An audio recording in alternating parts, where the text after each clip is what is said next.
Just a quick demonstration of my PTC reflow.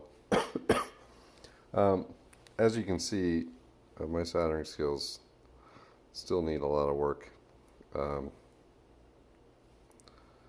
That's a giant mess. I had like a couple issues that just took me forever to deal with. So I decided to break out the PTC sensor again, and what I did is I screwed it to a larger aluminum plate, and I added this thermocouple here, and I drove it with 8 volts and I think 2 amps for probably about 3 or 4 minutes just to get it up to 150 degrees C, and then I put the boards on and I let it soak in a little bit, and then I cranked it up to 12 volts and I think 4 amps.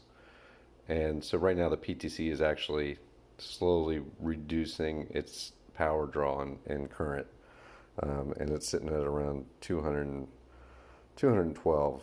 One of the big questions I had was, like, how can I hold this thing? And I remembered I had some cork. I was thinking leather maybe, but the cork seems to be holding up really nicely as an insulator, and it lets me put it in this vise, which has a couple slots cut in here, kind of like permanent parallels. So this worked out really good, and it looks like I've got good surface tension and everything's positioned where it should be. So I'm actually going to cut the power, and I don't know how slowly that's going to drop. I have a fan here too. I think there's a soak zone that this is chip quick, so I have no idea. I have to look up, I guess, the I have to look up the reflow chart curve, whatever it is. Yeah, I also got to figure out what's in this crap as far as fumes, because the resin in there definitely kicks off quite a lot of noxiousness. So anyway,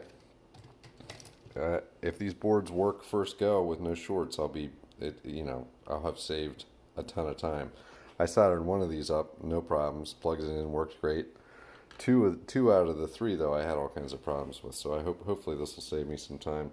I have 2 more of these that I want to make, so we'll see how it goes. Anyway, thanks for watching.